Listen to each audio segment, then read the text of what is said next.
안녕하세요. 참 좋은 제자들 교회 이소영 목사입니다. 2021년이 넘어가기 전에 해야 할 일에 대해서 말씀드리겠습니다. 먼저 성경 말씀을 보겠습니다. 에베소서 4장 26절인데요. 분을 내어도 죄를 짓지 말며 해가 지도록 분을 품지 말고. 아멘. 오늘은 비록 음력 설날을 하루 앞둔 날이지만 한 해를 새롭게 맞이한다는 기분으로 말씀드리겠습니다. 오늘 말씀드리는 내용은요. 2013년 12월 31일자로 참 좋은 제자교회 주일 설교 게시판에 게시된 것이고요. 2013년이 넘어가기 전에 해야 할 일이라는 제목으로 설교한 것인데요. 연도를 수정한 겁니다. 한 해가 어느덧 저물고 있습니다. 한 해 동안 학교에서, 일터에서, 가정에서, 교회에서 수고 많이 하셨습니다. 오늘은 2021년 마지막 주일입니다. 2021년 한 해가 지나가기 전에 무엇을 꼭 해야 하겠습니까? 또한 이번 주 중에는 2022년 새해가 시작되기도 합니다. 그렇다면 2022년 새해를 맞이하기 위해서 무엇을 해야 하겠습니까? 희망찬 22년 새해를 맞이하고 다사다난했던 2021년 한 해를 보내는 시점에서 우리가 꼭 해야 할 일은 무엇이겠습니까? 그것은 2021년 한 해 동안에 베풀어 주신 주님의 은혜에 감사드리는 것이죠. 우리가 언제나 잊지 말아야 할 것은 하나님의 존재와 하나님의 말씀과 하나님의 구원 사역이죠. 이에 대해서 우리는 늘 기억하고 감사드리면서 찬양 드려야 하는 것입니다. 또한 한 해 동안 도움을 준 가족과 부모, 형제와 친구와 친인척과 스승과 후원자들과 주위 분들께 감사드리고요. 하나님의 나라를 위해 봉사하신 분들 그리고 우리나라를 지키기 위해 수고하신 분들께도 감사드려야 하겠죠. 이와 아울러 반드시 해야 할 일이 있죠. 그것은 무엇입니까? 회개입니다. 이 좋은 연말연시 분위기에 무슨 뚱딴지 같은 소리냐라고 반문하실 수 있습니다. 그러나 회개할 때 천국의 축복을 받는 원리를 무시하고는요. 풍성한 새해를 기대할 수 없습니다. 회개하지 않는데 천국의 축복을 받는다는 것은 어림도 없기 때문이죠. 그러므로 풍요로운 결실을 거두는 새해가 되려고 한다면은 2021년이 넘어가기 전에 꼭 회개해야 합니다. 무엇이 하나님부터 오는 축복의 통로를 막아서고 있습니까? 우리의 죄입니다.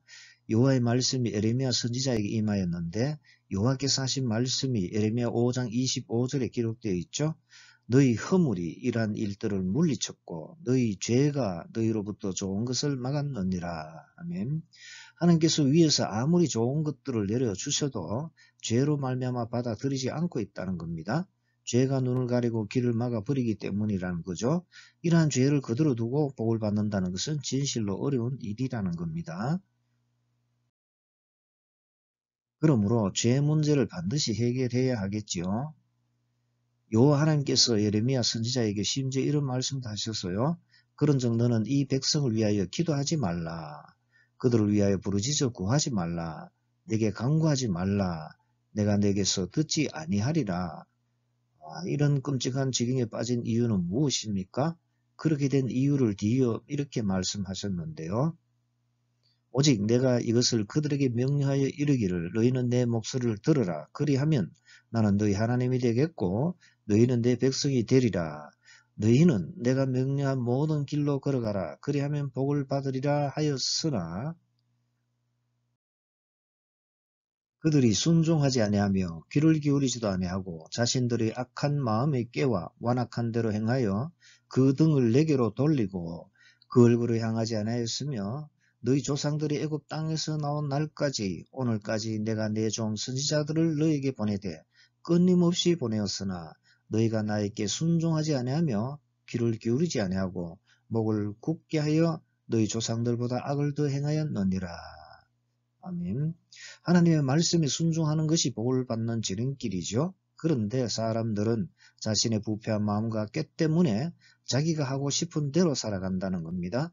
하나님께서 선지자를 통해 주시는 말씀에 귀를 기울여 듣지 아니하고 그 말씀을 또한 눈을 열고 읽으려고도 하지 않습니다. 그래야 재앙을 자초하고 있다라는 겁니다. 그러므로 하나님의 말씀이 잘 들리고 잘 보이는 것이 얼마나 큰 복인지 잘 알 수 있지 않습니까? 복을 받는 비결은 하나님의 말씀에 순종하는 것이죠. 그런데 말씀에 순종하려면 그 말씀이 들려야 하고 보여야 하는 거죠. 그러므로 하나님께서 주신 말씀을 보고 듣는 것이 얼마나 큰 복인지 모릅니다. 자랑하려면 무엇을 자랑해야 하죠? 세상적으로 복을 많이 받았다고 자화자찬하시겠습니까? 인간적으로 잘된 것입니까? 그것은 자랑 축에도 들지 못합니다. 하나님께서 에레미야 선지자에게서 하신 말씀입니다. 여호와께서 이와 같이 말씀하시되 지혜로운 자는 그의 지혜를 자랑하지 말라. 용사는 그의 용명을 자랑하지 말라. 부자는 그의 부함을 자랑하지 말라. 아멘. 그러면서 하신 말씀인데 진짜 자랑은 이것이라는 겁니다. 자랑하는 자는 이것으로 자랑할지니 곧 명철하여 나를 아는 것과 나 요하는 사람과 정의와 공의를 땅에 행하는 자인 줄 깨닫는 것이라. 나는 이 일을 기뻐하노라. 여호와의 말씀이니라. 아멘.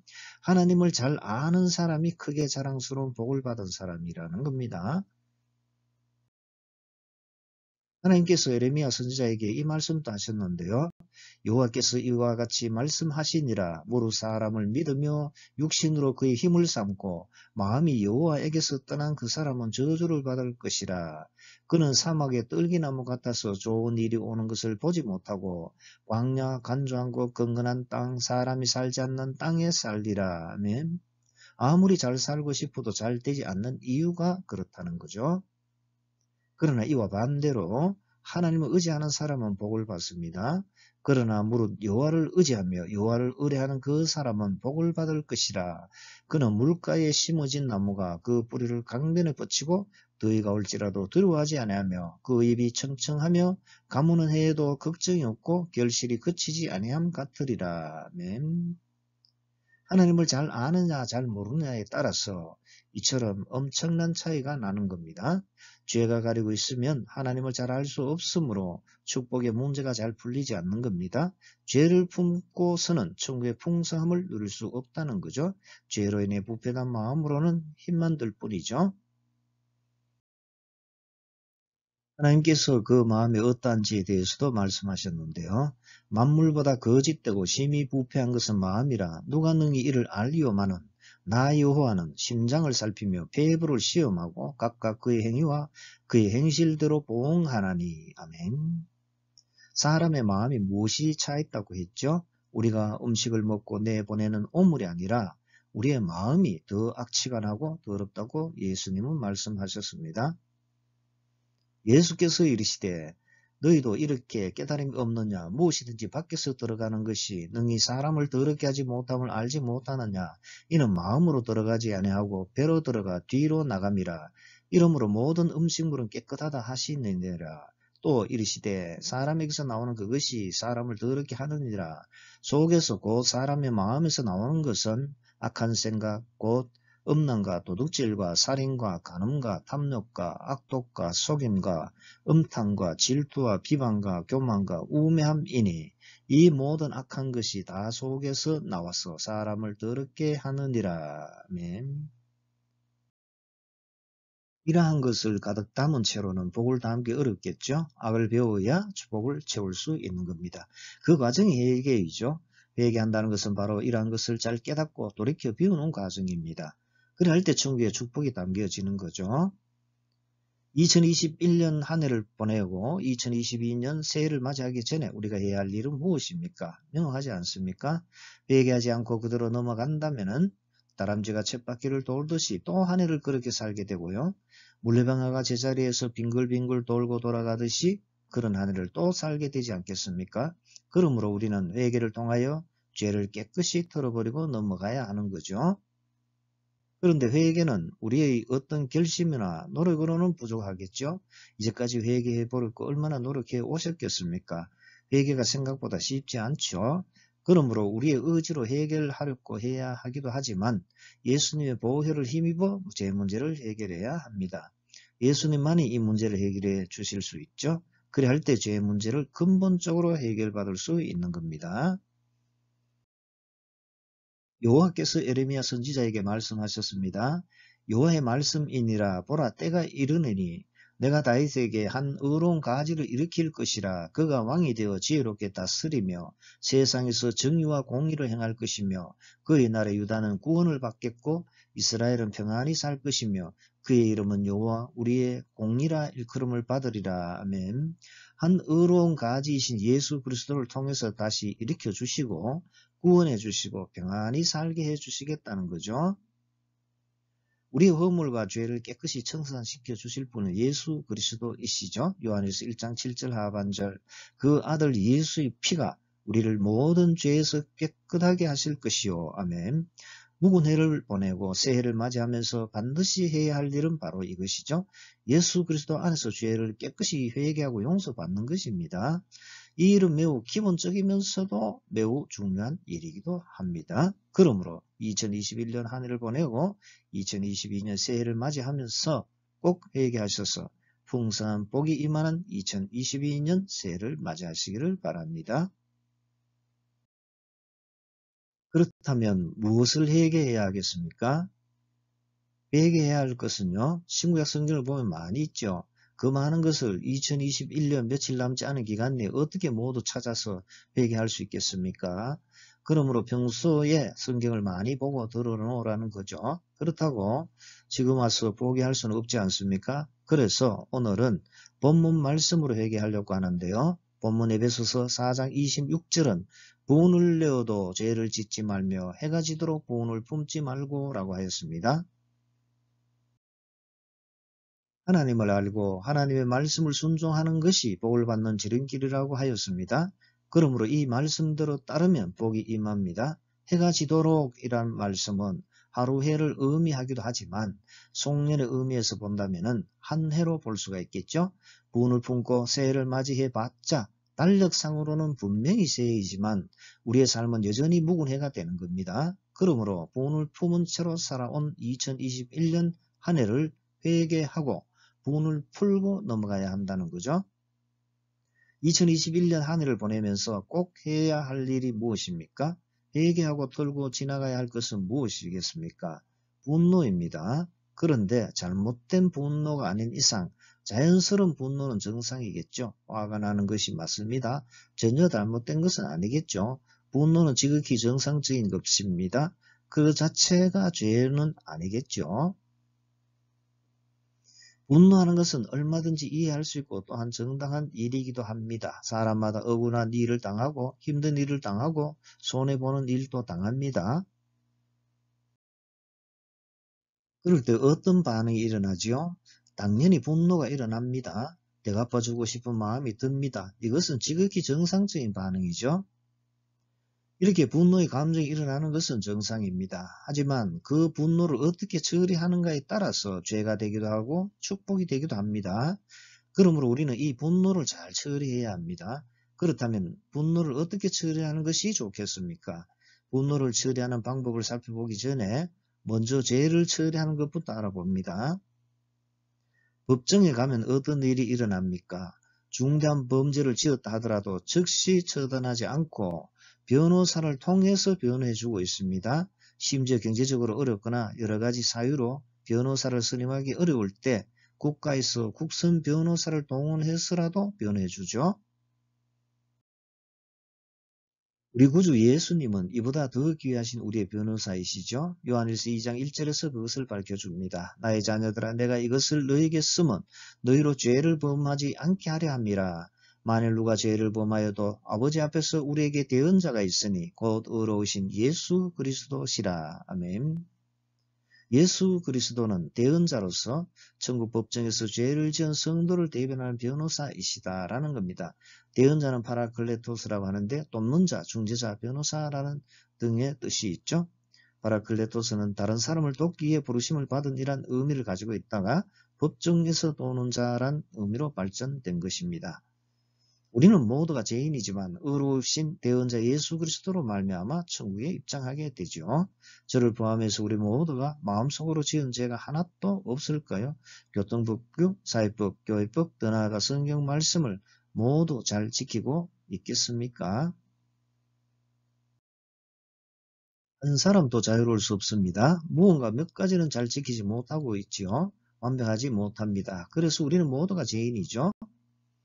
요한에서 1장 8절과 10절을 보면 죄를 짓지 않았다고 하면 성경 말씀이 우리 속에 없다는 것이 되고 하나님을 거짓말하는 자로 만든다고 하였습니다.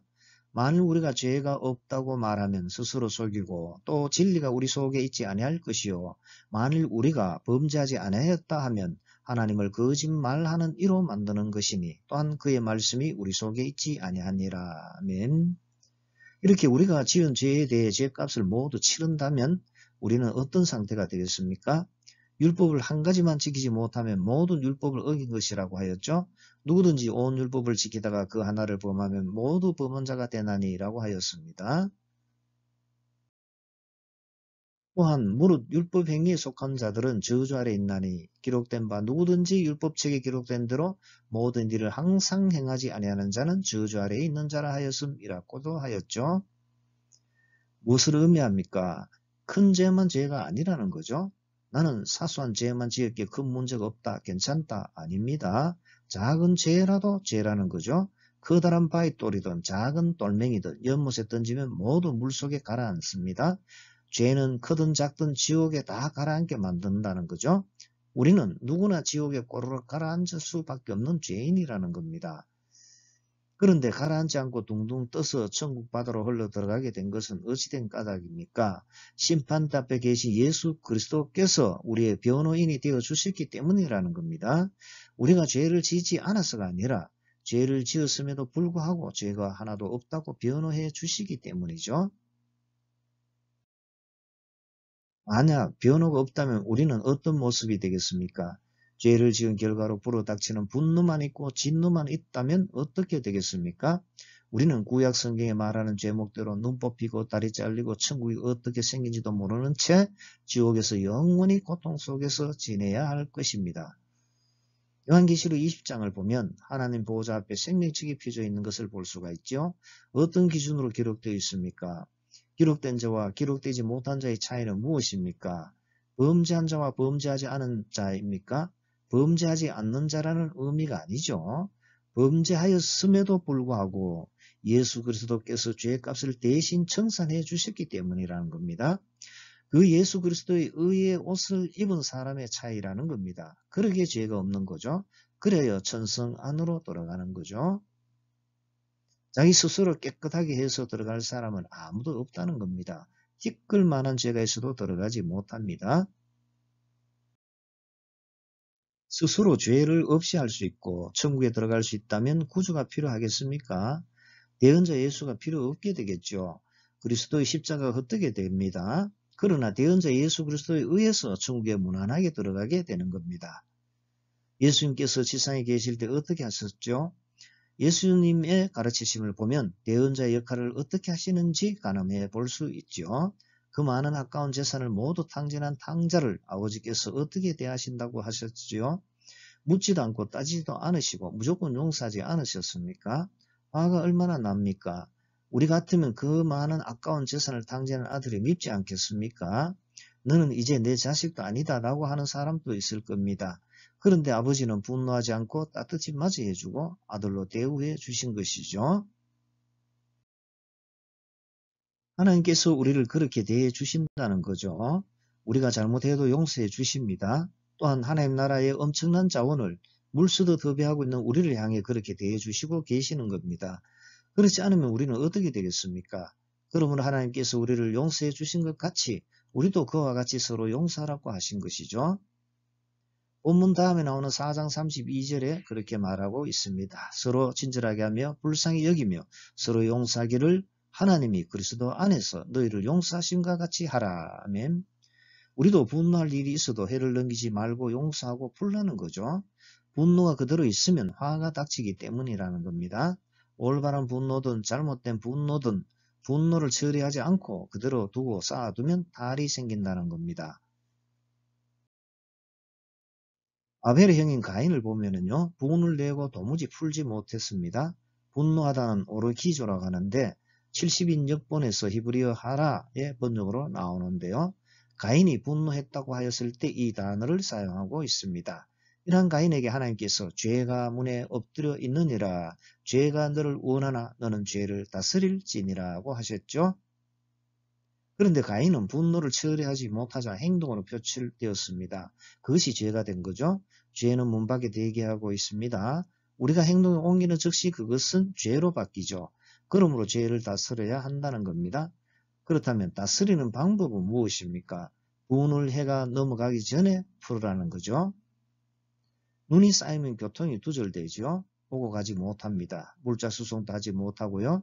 이처럼 분이 눈처럼 쌓이면 화가 되고 눈이 쌓여 막히듯이 분노가 쌓이면 죄가 되어 축복의 통로를 막아버리고 끊기게 되어 버린다는 겁니다.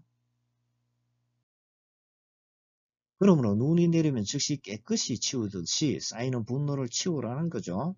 그냥 두면 쌓이고 쌓이면 죄를 짓기 때문입니다.